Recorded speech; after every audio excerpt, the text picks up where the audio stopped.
Alright then, welcome back to the channel. United are back in action tomorrow night against Nottingham Forest. And, well, it's an opportunity for us to progress in the FA Cup, isn't it? How confident am I doing that after the performance against Fulham? I'm going to be honest with you. I'm not very confident. The sort of place you want to go to, a team that's definitely going to try and outwork you. They have a tricky tactical setup. You know, they've just been beaten 4-2 by Aston Villa, but you know, this is a change of pace. This is not the league. Obviously, it's the cup. It gives them an opportunity. United, reality check, minimum, against Fulham. Massive blow to our Champions League qualification. Lacking players all over the park. We looked toothless. We looked uncoached, actually, which is one of the most horrendous things you can say about any side. Without Rasmus Hojlund, and he won't be playing in this game, we look bad. And Forest have already beaten United on home turf this season, thanks to a Morgan Gibbs-White winner. That was their first win against United in 13 attempts, though. Can lightning strike twice? Unfortunately, I think it probably can strike twice, yeah. We are looking to reach the FA Cup quarterfinals, which, you know, is well achievable. And you know, getting beyond that into a semi-final with a half-decent draw is very doable. It would be a record time for us doing that, which would be nice, I guess, but we really need to, say it again, see a good performance here from United. Now, what to expect with Nottingham Forest? They are very direct, very vertical, and you're sitting there going, I've seen us play, Steve. This doesn't suit us. Nope. It doesn't. If you could go into a team at the moment, you wouldn't choose Forest. Now, that's not to say they're a good side. They're not a good side, but they're an awkward side. And I think the way that they play is almost tailor-made to exploit the deficiencies. If United played the same way we played against Fulham, this is almost a dream sort of way to play. Out of possession, it's a 4-2-3-1 that looks very much like a 4-1-4-1. It's a mid-block that turns into a low block once the opposition get any sort of sustained possession. If you look at the things that United have struggled with, it's not the teams that are pressing high against us, really. It's the teams that operate in that kind of mid-block area and force you to go long. Yeah, you want to go long? Go on then. Because we haven't got anything to go long to. You know, if we have a look about what happened last time we played them, off the ball, Forest went man for man. And it'd probably be a little bit of that or a mix between the 4-2-3-1, 4-1-4-1 mid-block, depending on where Eriksen was, with Wood trying to occupy Onana when he's standing, you know, halfway up in the build-up. Alanga also tried to occupy Evans and push them to the right-hand side, where we had a lot less attacking threat because it was Wan-Bissaka and Anthony. And, yeah. With Delo probably playing there, United are more dangerous coming out of that side, much better offensively. And if it's Garnacho that partners up with him, he'll run at Montiel rather than Anthony, who just try and cut in and create, which Forest were very, very confident in stopping, and not just confident in stopping, very, very capable in stopping, especially with it being Wan-Bissaka that was overlapping. They weren't worried about his crossing. Forest do have a better defensive option on their left-hand side, with Dominguez being pretty good ball winner, actually, I would call him, with a good work rate. With, you know, he's quite box-to-box. And compared to Alanga, who is a winger, who they use a lot further up, usually for the counter. Gibbs-White was given the option or the task of trying to go man-for-man with Mainu, and Dominguez on Wan-Bissaka, Danilo, Mark Fernandes, and both the fullbacks stayed tight to their wingers on each side. When United got into the attacking third, Forest dropped into a 4-2-3-1. Chris Wood would stay further up the pitch as an outlet. Dominguez would probably be the deepest of the three, and the rest would go pretty much man for man. And this worked really well.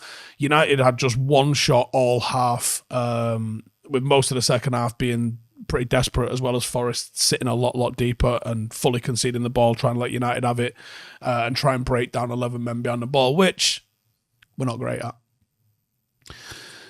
And then obviously they scored on the counter, and they're great on the counter. I'd say it's where they're most dangerous, and obviously that's where their goal came from one box to the other in just 14 seconds. They trapped back into a 4-2-3-1. Hudson-Odoi tracked back the furthest, while Gibbs-White, Alanga, Wood all sort of stayed forward, ready for the inevitable opportunity when United lose the ball. Hudson-Odoi then joined in alongside with Yates, who was the driving force in that goal. That created a 5v5 from nothing, realistically. And then they was able to take advantage of United's weakness from cutbacks, which is a very, very frustrating trait that we've seen from us this season. When someone gets into that byline, everybody goes back to the goal line or, to the edge of the 6-yard box, and we just leaving people in space. I expected this for the starting 11, or I'm expecting this for the starting 11, and I think star man will be Morgan Gibbs-White.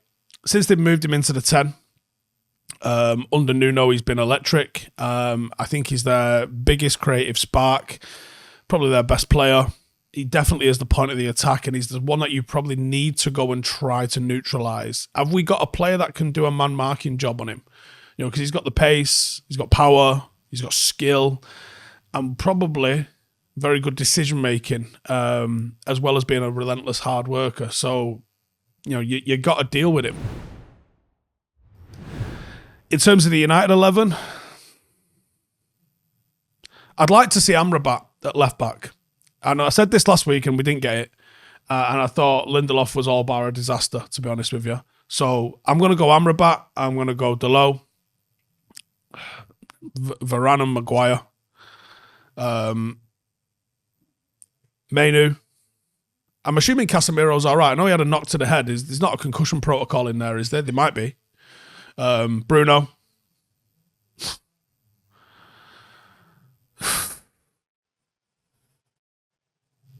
Garnacho, Rashford, Ahmad. That's what I'm going with. I'm going with a lot more of a mobile forward line. This isn't a crosses in the box kind of game. This is a try and narrow in Garnacho and Rashford and have them running at the space in between the fullbacks. And let's have a box, a square in the middle of the pitch where Mainu, Casemiro, probably, hopefully, otherwise Amrabat, and we'll figure out whoever can play at left back. Harry Amas, maybe. Can't be any worse, right? Let's have a box of Casemiro, Mainu, Bruno, and Ahmad. And control the ball in the final third.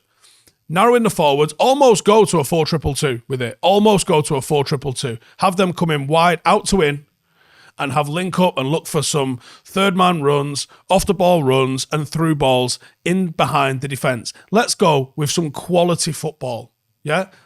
Couple of players in there who can link it. We know Ahmad's got a final ball. We know Bruno's got a final ball. Make it harder for people to man-mark Bruno by putting Ahmad in the same sort of space. Leave the two centre-halves wondering whether they go or stay. Because if they go, if one of the centre-halves follows Ahmad into that sort of no man's land where the number 10 occupies and goes alongside a 6, you see Rashford or Garnacho, whichever winger whose side has gone, you have them arcing a run, central, hit them with a through ball. You basically got yourself a 1v1. Can we try something new? Because what I saw against Fulham requires that we see something new. Starting 11-wise, that's what I'm thinking. It's well up in the air because of multiple reasons, but a star man's not, and that's Kobbie Mainoo. Manchester United need composure and control in possession. This is the man that's going to do it. I can't believe I'm saying this about a kid with 15 games or whatever he's got to his belt. But you need ball retention and to be able to secure possession from second balls. This is the guy that can do it. He's got to be compact. Casemiro's got to occupy the space alongside him and not just leave him. But he needs to be disciplined. He's got to be the distributor on transition. Before the opposition gets set back, can he find people? If he can do that, he might help United dictate and win this game. And as always, it's brought to you by Parimatch. And I have another exclusive bet boost that you can't get anywhere else. And the bet for the game against Forest is going to be over 8.5 corners. Why? Transitions, loads of them. Both teams to score. Why? Transitions, loads of them. Again, another basketball game for United. against a very vertical Nottingham Forest. Do I think both teams are going to score? Absolutely. What's not happening in this game is clean sheets. And a player to be carded, I'm going to go with Nico Williams. Just as a guess. Anyway, that's was 10-1. It is now 12-1. If you'd like to get involved, all you got to do is click the link in the description. As always, remember, prices are subject to change. You've got to be 18 plus to participate, and we know football, and especially Manchester United, are completely unpredictable. So, a little bit of fun for you to enhance your enjoyment of the game. Obviously, no promise of winning, but if you want help or more information on responsible gaming, please visit begambleaware.org. Once again, it's an exclusive bet to myself and Paramatch UK. Click the link in the below and get involved, or let me know in the comments what bets you're going for with this game. Now, how do you beat them? I start to sound like a broken record. I might just replay every other preview bar the opening one this season and just say, can we not make it a basketball game? Because this approach has been an absolute disaster for us, and it will be even more of a disaster against Forest, who probably want it to be a bit like that. Encourage them to play out. Normally you want to press high and force teams into errors, but Forest like the percentage ball. So let's hit them with our own mid-block. Don't press the back line. Let the back line have it and make sure that you block off the passes in behind. Easy. Forest really want to do the opposite. They have the edge in the duels, second balls and in physicality. So, okay, cool. There you go. You send it forward. Go on. And then hope our wingers turn up. Offensively, we need wide men to turn up with the lack of a striker. So that's why I'm thinking narrow them in. Almost have them occupy the half space rather than the wing space. Create that box in the middle of the park that can dominate and hold the ball. Put 4 against 3. And try and draw the centre-halves into that sort of space where they don't really want to be. You know, the fullback areas and pace are their kryptonite when it comes to how they defend. So let's try and be proactive with this. Draw people out of position and put some football in there. We'll see what happens. Either way, it will be an end-to-end game, I'm sure of that, whether we want it or not. Enjoy the match. I'll see you afterwards. Laters. Hey, thank you for watching the video. If you are new around these parts, then don't forget to subscribe. My channel is proudly supported by my community on Patreon. If you'd like to get a little bit of extra content, a Discord group, meetups, five-a-side games, weekly podcasts, behind the scenes, and even an occasional bit of transfer news as and when I get it, then for the price of a pint, you can show your appreciation for the content that we make and get some goodies for doing so as well. Check the link in the description or click the button right here. You'll also find all of my socials here too if you want to follow me on any of those platforms. Nice one.